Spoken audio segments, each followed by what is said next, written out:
बिस्मिल्लाहिर्रहमानिर्रहीम। अस्सलाम वालेकुम। A1 टीवी के साथ मैं हूँ राशिदा मुनीर और मैं हूँ अदील मुमताज। नजर डालेंगे न्यूज़ हेडलाइंस पर।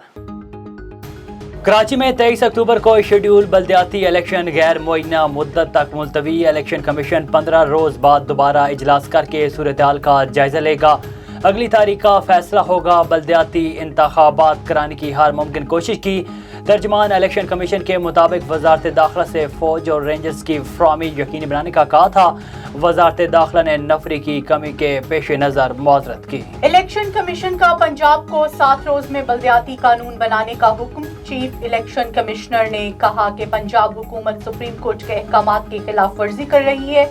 7 रोज में कानून ना बना तो साबका कानून पर बल्दियाती इंतखाबात कराएंगे। तहरीक इंसाफ ने चीफ इलेक्शन कमिश्नर की बरतरफी के लिए रेफरेंस दायर कर दिया। इल्जाम आयद किया चीफ इलेक्शन कमिश्नर जानिबदार हैं और इस ओहदे के अहल नहीं, उन्हें बर्ताव किया जाए। Army chief general Qamar Javed Bajwa की जेर सदारत कोर कमांडर कॉन्फ्रेंस। मादरे वतन के दिफा के लिए पाक फौज के अज़म का आदा।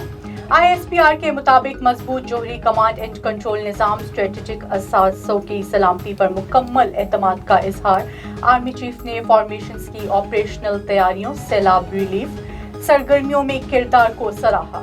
और लाल हवेली शेख रशीद के पास ही रहेगी। डिस्ट्रिक्ट अदालत रावलपिंडी ने मतरूका वफ़्क इमला को कार्रवाई से रोक दिया। हेडलाइंस आपने जानी। A1 टीवी से फिल वक्त इतना ही। मजीद खबरों और अपडेट्स के लिए देखते रहिए A1 टीवी। A1 टीवी, सब पे नजर, अंदर की खबर।